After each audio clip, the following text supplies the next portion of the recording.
Good morning friends.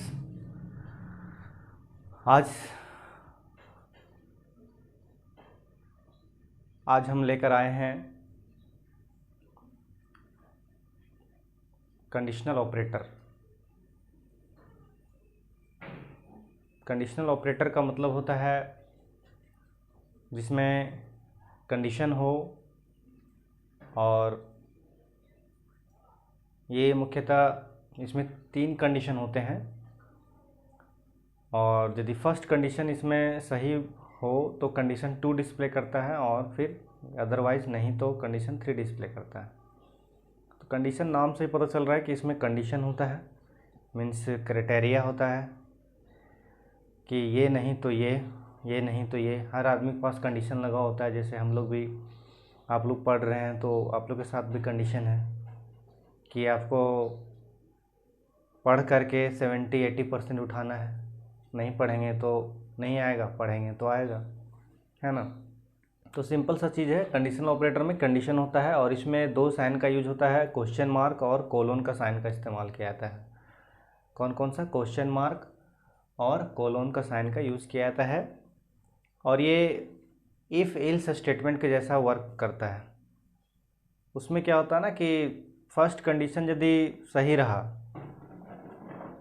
तो वो second वाला डिस्प्ले करेगा, अदरवाइज फिर नहीं डिस्प्ले करेगा। तो इसमें कुछ है नहीं, कोई हार्ड नहीं है, है ना। लेकिन स्टूडेंट को लगता है हार्ड। देखिए कैसे ये इजी वे में हम बताते हैं आप लोगों को। देखिए इसका डेफिनेशन में है, it is also called ternary operator. इसको टर्नरी ऑपरेटर के नाम से भी जाना जाता है, ठीक है। याद रखेंगे, यदि क्वेश्चन आता है कि इसमें से टर्नरी ऑपरेटर कौन सा है, तो ये साइन पे ध्यान देंगे, क्वेश्चन मार्क एंड कोलोन। ये कौन सा ऑपरेटर है? टर्नरी ऑपरेटर है।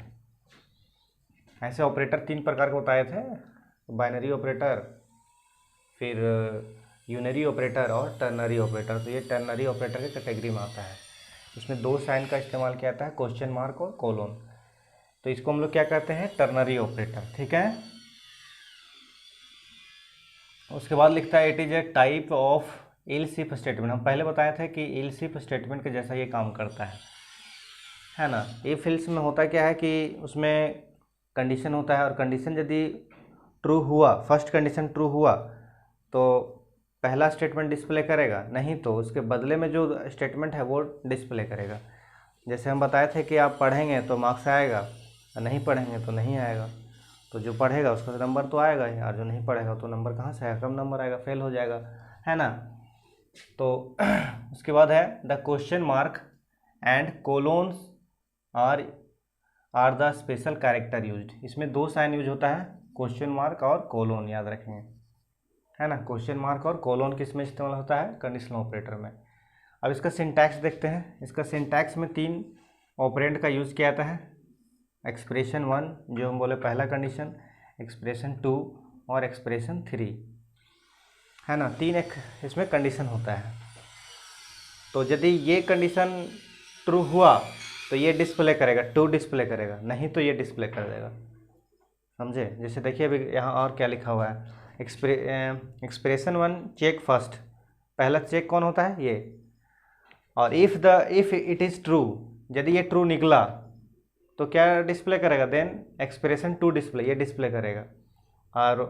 और यदि इफ़ इट इज़ फॉल्स, यदि ये फॉल्स पाया गया तो फिर क्या डिस्प्ले करेगा? एक्सप्रेशन 3 डिस्प्ले करेगा। समझ गए ना। कहने का मतलब है कि ये है एक्सप्रेशन 1, ये यदि ट्रू निकला, ये ट्रू निकला तो क्या डिस्प्ले करेगा? एक्सप्रेशन 2 को ट्रू डिस्प्ले, एक्सप्रेशन 2 डिस्प्ले करेगा, ठीक है।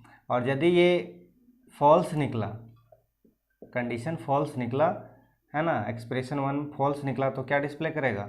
एक्सप्रेशन 3 डिस्प्ले करेगा। क्लियर।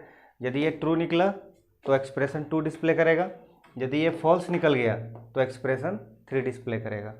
देखते हैं एग्जाम्पल की ओर आते हैं। यहाँ देखिए एक्स में एक वैल्यू सेट किया गया है, y ग्रेटर देन 12, ये आपका एक्सप्रेशन 1 हो गया, है ना। ये आपका एक्सप्रेशन 2 हो गया, ये क्वेश्चन मार्क है, कोलोन साइन, ये एक्सप्रेशन 3 हो गया, ठीक है। तो यहाँ बोल रहा है कि यदि y ग्रेटर देन 12 होगा तो ये डिस्प्ले करेगा, नहीं तो ये डिस्प्ले करेगा। तो y का मान यदि हम लेते हैं, सपोज दैट y का मान हम लोग ले लेते हैं, y बराबर हम लेते हैं 10, ठीक है। y बराबर 10 लिए, तो 10 को यदि हम यहाँ बैठा देते हैं, ठीक है, इसको हटा दीजिए, y को हटाइए, यहाँ 10 डाल देते हैं, 10 डाल दिए। अब यहाँ देखते हैं कि 10 ग्रेटर देन इक्वल टू 12, ये बता रहा है कि 10 जो है वो 12 से बड़ा है, तो ये क्या है, फॉल्स है, फॉल्स है ना। 10 ग्रेटर देन 12 तो है नहीं, तो ये फॉल्स आ जा रहा है, कंडीशन फॉल्स है। तो क्या डिस्प्ले करेगा, मेरा बी डिस्प्ले करेगा, यानी एक्सप्रेशन 3 डिस्प्ले करेगा। फिर यदि मान लीजिए हम लोग y का वैल्यू को बदल देते हैं, यहाँ हम लोग y का वैल्यू 20 कर देंगे, ठीक है। तो यहाँ पे y का वैल्यू 20 हो गया। अब यहाँ बता रहा है क्या कि 20 ग्रेटर देन 12, 20 जो है वो 12 से बड़ा है, तो ये सही है, ट्रू हो रहा है। तो क्या डिस्प्ले करेगा, एक्सप्रेशन 2 डिस्प्ले करेगा, मतलब ए डिस्प्ले करेगा। समझा, कुछ नहीं है इसमें। पहला एक्सप्रेशन यदि ट्रू निकला तो डिस्प्ले करेगा एक्सप्रेशन 2, और यदि ये फॉल्स निकल गया तो एक्सप्रेशन 3 डिस्प्ले करेगा, ठीक है। तो ये था कंडीशनल ऑपरेटर। इसमें यही ध्यान देना है कि एक्सप्रेशन 1 यदि ट्रू निकला तो एक्सप्रेशन 2 डिस्प्ले करेगा, यदि ये फॉल्स निकला तो एक्सप्रेशन 3 डिस्प्ले करेगा। एक्सप्रेशन कहने का मतलब कंडीशन है ना, जैसा कि यहाँ दिया हुआ है, फर्स्ट है, second, third, question mark, colon, है ना।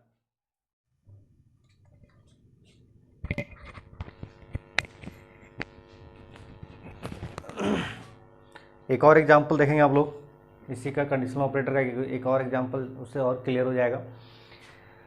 जैसा कि है यहाँ रिजल्ट इक्वल टू जो है marks greater than equal to 50, ठीक है। रिजल्ट इक्वल टू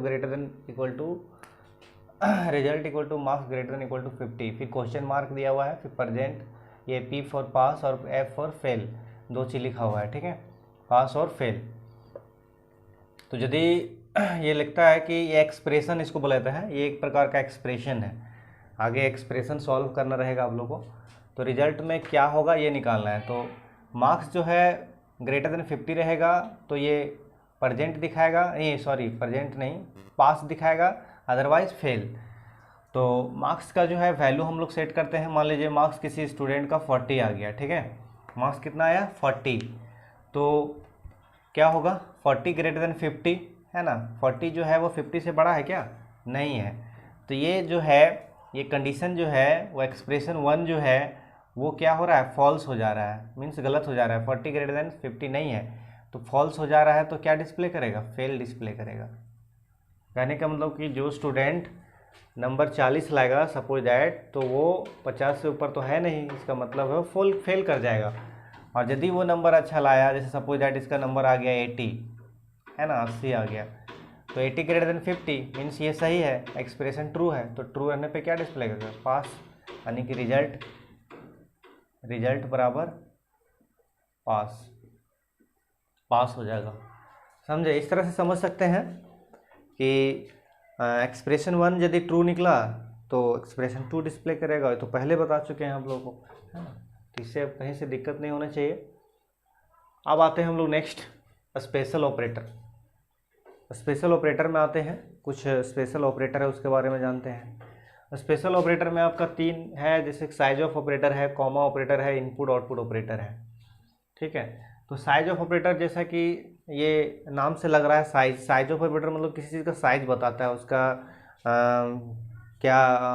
वो कितना स्पेस ले रहा है, वो बड़ा है या छोटा है, कहने का मतलब है कि वो MB में है या KB में है या बीट में है या बाइट में है, उसका साइज़ क्या है। जैसे हम लोग जो भी कंप्यूटर में डालते हैं ना, तो अलग अलग चीज़ डालते हैं, जैसे कभी एक अल्फ़ाबेट डालते हैं, कभी कभी वर्ड डाल देते हैं, कभी फ़ोटो डालते हैं, कभी वीडियो डाल देते हैं, तो सबका साइज़ अलग अलग होता है, समझ गए ना। तो उस तरह से ये साइज ऑफ ऑपरेटर किसी भी वेरिएबल या किसी भी डाटा टाइप का साइज़ को बताता है कि उसका साइज़ क्या है। तो जैसे सिंटैक्स देखते हैं हम लोग, सिंटैक्स है साइज ऑफ ऑपरेटर जो है, साइज ऑफ लिख करके और हम यहाँ डाटा टाइप लिखेंगे या तो वेरिएबल लिखेंगे, तो फिर उसका साइज बता देगा। जैसे साइज ऑफ लिखें और फिर इंट लिखें, तो ये इंट एक प्रकार का डाटा टाइप है जिसमें नंबर स्टोर होता है। तो ये बता रहा है कि इंट का जो है वो साइज़ कितना होता है, 2 बाइट होता है। समझ गए, इंट का जो साइज होता है कितना होता है, 2 बाइट होता है। ये पहले पता है, आप लोगों को बताया गया होगा, पहले का वीडियो में बताया गया है ना। इंट का 2 बाइट होता है। तो ये साइज ऑफ ऑपरेटर क्या बताता है, किसी भी डाटा टाइप या किसी भी वेरिएबल का साइज को बताता है। यहाँ हम वेरिएबल भी लिख सकते हैं ए या बी, है ना, तो उसका साइज बताएगा। कंप्यूटर में जब इसको हम लोग डालेंगे और रन करवाएंगे तो क्या बताएगा, उसका साइज। तो साइज ऑफ ऑपरेटर क्या बताता है, साइज बताता है किसी भी वेरिएबल या फिर डाटा टाइप का। क्लियर। उसके बाद आइए कॉमा ऑपरेटर। कॉमा ऑपरेटर जो है आप लोग तो पता है, कॉमा ऑपरेटर क्या करता है, सेपरेट करता है, किसी भी डाटा को सेपरेट करने का काम करता है। लेकिन जैसे देखिए यहाँ पे कॉमा ऑपरेटर ए कॉमा बी हम लिखे हैं ना, तो यहाँ पे जो कॉमा क्या कर रहा है, इसको अलग कर रहा है, इसको अलग कर रहा है ना। तो ये यहाँ पे अलग करने का रोल है। बट यहाँ जो हम लोग कॉमा ऑपरेटर का इस्तेमाल जो करेंगे हम लोग, ये किसी एक्सप्रेशन में यदि कॉमा ऑपरेटर रहा, जो एक्सप्रेशन आप लोग को सॉल्व करने मिलता है, जो क्वेश्चन आएगा उसमें यदि कॉमा रहा तो वो लेफ्ट वाले के साथ में वो कैलकुलेट हो जाता है। जैसे यहाँ b का वैल्यू 5 है, ठीक है, और फिर यहाँ लिखा है b + 5, तो ये तो अलग है और ये भी अलग है। बट यहाँ कॉमा ऑपरेटर का इसको कॉमा ऑपरेटर का क्या काम है कि इसको ज्वाइन करेगा। मीन्स b का वैल्यू 5 है तो कॉमा के बाद भी ये वैल्यू इसमें चला जाएगा, है ना, यानी कि यहाँ भी b माना जाएगा। तो b का वैल्यू यहाँ 5 हो जाएगा, तो 5 + 6 11 हो जाएगा। ये नहीं कि कॉमा यहाँ अलग करेगा तो ये इसको नहीं जुटेगा या फिर कुछ नहीं होगा, ऐसा नहीं। एक्सप्रेशन के अंदर यदि कॉमा हो तो वो साथ में कैलकुलेट करता है। समझ गए ना। ये लेफ्ट साइड का वैल्यू राइट साइड में ट्रांसफ़र होता है। तो ये याद रखेंगे, कॉमा ऑपरेटर का काम क्या है, यहाँ पे अलग करने का है, बट लेफ्ट साइड के वैल्यू को राइट साइड भी ले जा रहा है इधर, और यहाँ कैलकुलेट करके आंसर ला रहा है 11। समझ गए। तो कभी भी एक्सप्रेशन सॉल्व करने मिलेगा तो उसमें कॉमा ऑपरेटर रहेगा, तो लेफ्ट साइड का जो भी वैल्यू है उसको राइट साइड में ले करके उसको कैलकुलेट कर देना है, इसमें कन्फ्यूजन नहीं करना है। अब आइए last input output operator. Input output operator जो है वो ये 2 साइन इसमें इस्तेमाल होता है, ये इनपुट है और ये आउटपुट है ना। ये जो है हमेशा डाटा को जब हम लोग कंप्यूटर में इनपुट करते हैं, जब यूज़र के द्वारा डाटा डाला जाता है कंप्यूटर में रन टाइम, तो इसका प्रयोग किया जाता है। जैसे कि हम लोग सी इन लिखते हैं, सी इन, तो सी इन के समय जो है ये ऑपरेटर का इस्तेमाल होता है। सी इन लिखने से क्या होता है, यूज़र के द्वारा दिए गए डाटा को कंप्यूटर एक्सेप्ट करता है रन टाइम में। जब रन करवा दीजिएगा C++ को, तब ये जो है आपसे वैल्यू मांगेगा, है ना।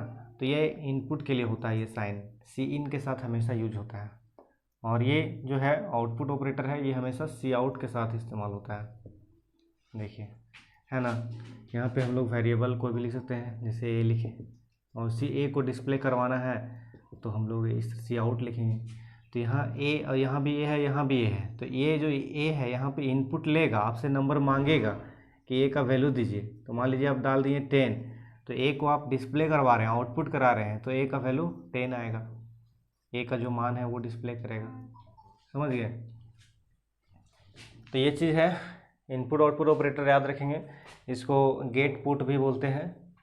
सी इन की जगह पे हम लोग गेट यूज़ कर सकते हैं और सी आउट की जगह पे पुट इस्तेमाल कर सकते हैं। तो ये था इनपुट आउटपुट ऑपरेटर। समझ गए ना। तो ये सब है, इसको इजी वे में समझना है, कोई दिक्कत नहीं होगा। आगे इसी तरह से फिर नेक्स्ट बताया जाएगा। एक्सप्रेशन वगैरह जब आएगा उस समय ये सब का ज़्यादा यूज होगा, प्रोग्रामिंग में यूज होगा ज़्यादा, है ना। तो नेक्स्ट वीडियो फिर बताया जाएगा। तब तक के लिए धन्यवाद।